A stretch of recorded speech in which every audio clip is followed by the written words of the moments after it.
Olá pessoal, é um grande prazer estar aqui com vocês. E eu gostaria de conversar sobre uma palestra que eu tenho, que é Como Vender Mais em Tempos de Crise. Essa palestra, ela nasce de algo muito interessante. Eu tenho por hábito circular pela minha cidade, sempre nos sábados, pela manhã, visitando alguns dos comerciantes para bater um papo, pessoas que são muito próximas a mim. E eu tive a oportunidade de conversar com um gerente de uma grande empresa e ele estava assim extremamente desolado, ele estava desanimado, arrasado e eu comecei a sentir que era justamente por conta dessa situação que nós estamos vivendo, dessa crise econômica que o Brasil atravessa. E isso me deixou muito triste, porque esse gerente, eu sempre gostei de conversar com ele, justamente porque ele sempre foi uma pessoa muito dinâmica, muito competente, muito para cima. E eu comecei a perceber que ele não estava mais daquele jeito, ele estava desanimado, ele estava praticamente derrotado diante da situação. Diante disso eu comecei a pensar, mas será que a situação é assim mesmo? Não é possível, eu não posso concordar com isso?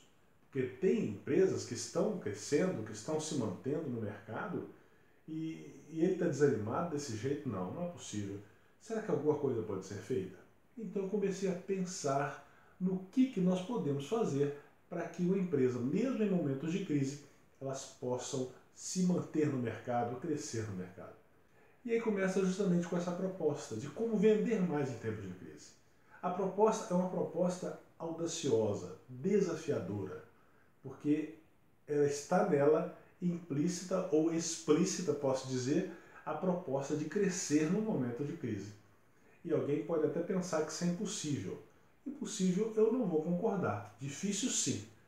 Mas quando você começa a perceber que todo mundo acha que é uma coisa muito difícil de fazer, a maioria das pessoas não vão fazer. E o que acontece em momentos de crise? Normalmente as empresas se retraem, as empresas param de investir e começam a focar em quê? Cortes. Então a preocupação é cortar despesas e ela começa a focar todas as suas energias no corte de despesas. E isso é o que está acontecendo hoje. As empresas, elas não estão tão preocupadas em crescer as suas vendas, mas em diminuir as suas despesas. E quando as empresas fazem isso, é comum que percam a medida do corte, que percam a razão na hora de fazer esse corte e acabam cortando mais do que devem e cortam inclusive os investimentos. E cortando investimento, naturalmente, você não vai aumentar as vendas. Mas ninguém espera aumentar as vendas em tempos de crise. As pessoas querem o quê? Querem manter as vendas nos tempos de crise. Não estão preocupadas em crescer. Então, é justamente nesse viés que é a proposta. Se está todo mundo indo para cá, se eu for para cá, pode ser mais fácil para mim. E esse é o nosso objetivo. O primeiro passo é uma mudança de postura diante da crise. A crise existe, a crise é um fato, mas nós precisamos de mudar a nossa postura diante dela. E para começarmos a falar sobre isso, eu gostaria de contar uma historinha para vocês. Uma historinha que está dentro da Odisseia, aquele texto maravilhoso escrito por Homero, lá na Grécia Antiga, né, e que evidencia muito bem o que acontece no momento de crise.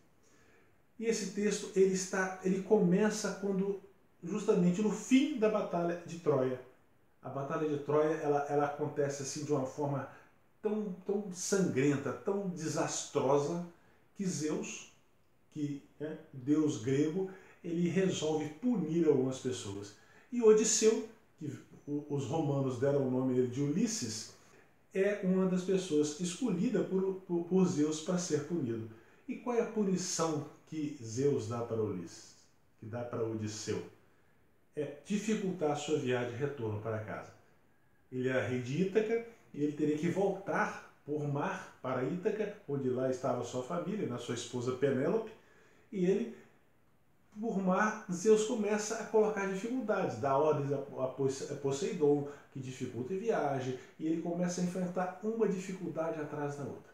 E uma dessas dificuldades é quando ele passa por uma ilha, e nesta ilha existem ali habitantes extremamente interessantes que são as sereias. E qual que é a característica principal da sereia? Ela canta os marinheiros perdem a razão, se atiram ao mar e acabam por morrer. E o navio desgovernado bate nos rochedos, o navio afundava e tudo se perdia. O que acontece? Odisseu, ou Ulisses, como queriam os romanos, ele teria que passar por aquele lugar. Ele sabia disso. Era um momento difícil. Crise é isso. Crise é um momento difícil. Mas é um momento. Ele vai passar. Nós vamos ter que encarar esse momento. Não tem jeito. É como aquela ilha. Odisseu tinha que passar por ali com seus soldados. Mas ele, sabendo disso, ele toma uma atitude extremamente interessante. Ele dá uma ordem para os seus soldados. Vocês vão pegar cera e vão colocar nos ouvidos. Todos os soldados. E os soldados não passam cera nos ouvidos, né, amarra ali com um pano. Algumas gravuras mostram, né, que eles estão com panos amarrados assim nos ouvidos para que a cera não saia. E por que passar a cera no ouvido? É para não escutar o canto da sereia. Esse era o grande objetivo. Mas e consigo mesmo, Odisseu tem outro expediente totalmente diferente. Qual que é a proposta dele? Ele manda que os seus soldados o amarrem ao mastro principal do navio. E ele fica amarrado ao mastro principal, mas sem cera nos ouvidos. Ele ouve muito bem com os ouvidos. E quando ele começa a passar por aquela região das sereias, as sereias começam a cantar, querendo ali fazer com que o navio afunde, mas como todo mundo estava com os ouvidos tampados, ninguém escuta nada. Então eles passam, mas o Odisseu não. Ele é amarrado ali, ele ouve tudo o que está acontecendo e ele sente a sensação extraordinária que é ouvir o canto das sereias. Mas como ele está amarrado ao mastro principal do seu navio, ele não consegue se soltar para se atirar ao mar. Ele fica preso, mas ele fica louco, ele tenta, mas amarrado não tem jeito. E finalmente ele passa por aquele trecho e quando já não existe mais o canto das sereias, ele então é solto e a tripulação, ela finalmente tira a cera dos ouvidos e comemoram ali a vitória sobre aquela crise que eles viveram. Nós estamos na mesma situação. Diariamente nós temos uma quantidade de informações absurdas que invadem a nossa mente. Se você ligar a televisão, ir para a internet, for conversar com um amigo, são informações sempre negativas. É como um canto da sereia que quer nos levar para o fundo do oceano. E nós temos, diante desse cenário, nós temos duas opções. Ou tampamos os nossos ouvidos ou nos amarramos ao mastro principal da nossa empresa, do nosso navio. Se você não tem condições de ouvir aquilo que o mercado diz, aquilo que os telejornais dizem, a internet diz a respeito da crise, você tampa o seu ouvido. Contudo, não acredito que essa seja uma atitude interessante para um empresário. Tapar o ouvido é se alienar, é não saber o que está acontecendo, é não ter condições de prever cenários futuros, e isso é muito negativo para o empresário. Mas amarrar-se ao mastro principal da empresa não, é extremamente positivo. Porque amarrar-se ao mastro principal da empresa é estar conectado com os valores principais da sua empresa, com a missão da sua empresa, com aquilo que faz efetivamente a sua empresa funcionar. Observe que é o mastro principal. Mesmo que existam outros mastros no navio, ele não quis ser amarrado a outros mastros, ele quis ser amarrado àquele mastro principal. E às vezes, dentro das nossas empresas, nós precisamos desprezar algumas coisas. Cortes nós precisaremos fazer, sem dúvida, mas devemos preservar aquilo que é o mastro principal. E o mastro principal da empresa é aquilo que é capaz de impulsionar a nossa empresa para o futuro. A tração daquele navio era a eólica. E os braços eram dois tipos de tração que aquele navio tinha. Então, a eólica era a principal tração daquele navio. E é isso que nós temos que identificar. O que faz a minha empresa ser impulsionada para o futuro? O que faz a minha empresa funcionar efetivamente? E concentrar ali as nossas forças. Né? Não é perder tempo com outras coisas que não irão trazer retorno para a empresa. Isso é de extrema importância para nós. Esse amarrar-se ao mastro principal. E essa é a nossa proposta nesse momento de crise. É nós focarmos naquilo que efetivamente dá retorno. E não existe nada mais importante para a sua empresa nesse momento de crise que você trabalhar a sua clientela de maneira adequada. E nós vamos mostrar para vocês como é importante você ter uma mudança de postura diante da crise para que você consiga trabalhar a sua clientela de maneira adequada. Aí você vai pensar assim, poxa, esse cara aí, ele está querendo fazer o quê? No meio de uma crise como essa, ele quer me levar para o País das Maravilhas? Definitivamente. Ninguém aqui vai falar que a coisa está boa, que é só questão de pensamento positivo, muito pelo contrário. Nós sabemos que nós estamos num momento difícil, mas não adianta nada eu querer levar você apenas para o lado ruim da coisa, né? Ao invés de levar você para o País das Maravilhas, te levar para The Walking Dead. Né? O País das Maravilhas é um país de sonhos, um país fora da realidade. E The Walking Dead é aquele país que só tem zumbi, só tem morte, só tem assassinato, uma coisa horrorosa. Então, para nós, nenhum nem o outro interessa. Interessa para nós é uma realidade. É a realidade que nós estamos vivendo e a realidade que nós precisamos de percebê-la o mais rápido possível para que as nossas empresas possam superar esse momento difícil que nós estamos vivendo, que é a crise. E para começar, você tem que perceber que nós vivemos um momento de crise. A crise não será eterna. A crise ela vai acabar, mais cedo ou mais tarde. Nós que já temos mais de 45 anos sabemos disso. A crise passa. E se nós nos mantermos, nós vamos junto, né, permanecer nesse mercado. A crise vai embora e nós vamos ficar. Um ponto importante que nós precisamos de perceber.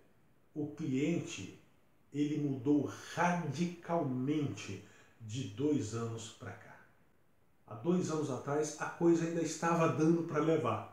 Né? A economia ainda ia, patinava, mas ia. Né? Ainda tinha uma condição de você trabalhar. Mas de 2 anos para cá, a coisa complicou literalmente. E o cliente percebe isso, o consumidor percebe isso, e ele mudou radicalmente.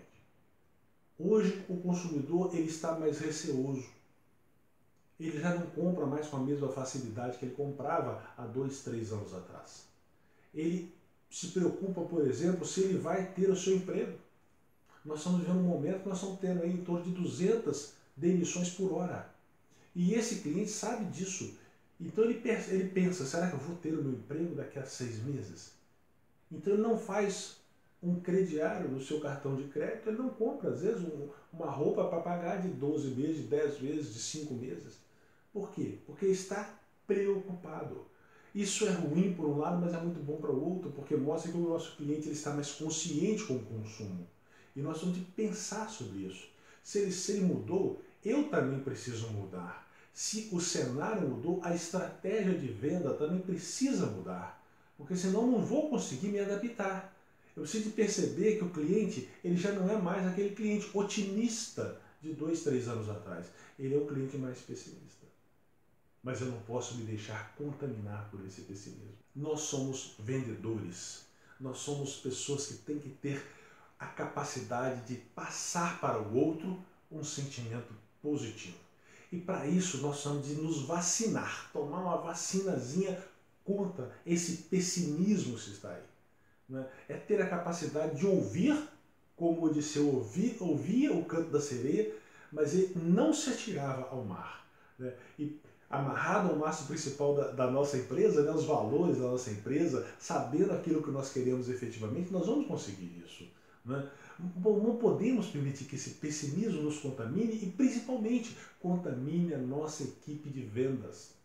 Uma equipe de vendas desanimada, pessimista, não tem nada pior do que isso.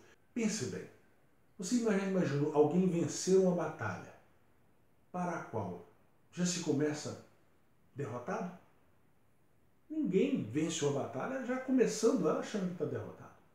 Então nós temos que começar essa batalha do dia a dia, da nossa empresa, de vender mais, de trabalhar, de abrir as portas já com o pensamento que nós vamos conseguir. Ah, isso é pensamento positivo simplesmente? Não. Não é um pensamento positivo apenas. É uma estratégia de mercado. É uma estratégia de vendas. Né? Ninguém compra de gente que pensa negativo. Você imagina só. Você chega na empresa e o vendedor está lá assim. Cabeça baixa, desanimado, debruçado no balcão, Você chega a falar bom dia, bom dia. E aí, como é que tá? O negócio tá difícil. A crise tá feia. O desemprego está aumentando. Como que um vendedor com esse sentimento assim extremamente negativo ele vai conseguir vender alguma coisa? Eu tenho uma experiência muito interessante de um amigo meu. Ele chegou, entrou numa loja. Quando ele entrou, ia sempre na loja, ele era cliente na loja. Quando ele entrou na loja, o vendedor que o atende com frequência olhou para ele: Fulano, que maravilha você vir aqui, não vendi nada até agora. Olha só, olha que abordagem maravilhosa. Falou que não vendeu nada até agora, mas para você eu vou vender. Você acha que ele comprou alguma coisa? Não comprou nada. Ele falou assim, eu vou comprar o quê? Ninguém está comprando, eu vou comprar, não sou doido. Mas é a situação. Então o cliente ele já recebeu a pessoa dizendo que olha, o negócio está feio, tá? Não precisa de falar que o negócio está feio, não. É só falar, eu não vi de nada até agora. Então, um passo importante é criar um ambiente favorável à venda. Você já imaginou por que quando você chega no concessionário de automóveis que está em promoção, está fazendo uma ação de venda importante, você tem lá as bolinhas de soprar lá em cima dos veículos, laços de fita enormes em cima dos veículos, bandeirinhas tremulando? Você sabe por que existe isso? Para criar um ambiente favorável a vendas. É isso. E nós temos que fazer isso dentro da nossa empresa. A nossa empresa, no momento de crise, ela tem que estar mais linda do que nunca, mais bonita do que nunca, mais bem arrumada do que nunca, porque o cliente tem que chegar lá e ele tem que perceber que aquele ambiente foi preparado para ele. E um ambiente alegre, um ambiente lúdico, porque o cliente já está com muita coisa ruim na cabeça. Então nós temos que passar para ele o quê? Alegria, felicidade. Porque se ele for contagiado por esse sentimento de alegria, aí ele vai comprar alguma coisa. Mas se nós ficarmos lá com a loja, sem um enfeite, sem um adereço, sem nada, aquela loja simples, o cliente chega lá e vai comprar alguma coisa? Dificilmente. Tente fazer com que a sua equipe tenha mais argumentos positivos. Isso não é tão difícil, não. Isso não é tão difícil. Na internet, por exemplo, existem alguns sites que trabalham especificamente com boas notícias. É importante você acessar esses sites para que você tenha informações positivas para conversar com o seu cliente. Não é chegar e falar, realmente a coisa está feia. O cliente já chega desanimado, o negócio está difícil, o negócio está feio. Aí você chega, o negócio está feio mesmo, o negócio está difícil. Não vai vender nunca. Não vai vender. A sua equipe de vendas ela não pode pensar assim. Ela tem que ter informações boas para passar para os clientes. Não é? Aquilo que está acontecendo no mundo, no Brasil e no mundo, que está dando certo, bons exemplos, não é? Pessoas que estão fazendo coisas que estão funcionando por aí afora. Existe muita coisa que está dando certo nesse país. Profissionais de sucesso, empresas que estão crescendo. E é isso que nós temos de nos encher dessas boas notícias e não das más notícias apenas. As más notícias não temos como ficar fora delas, nós temos que saber o que está acontecendo no mundo. Mas a nossa equipe de venda, nós temos de bombardeá-las com boas notícias, para que elas tenham argumentos para conversar com os clientes.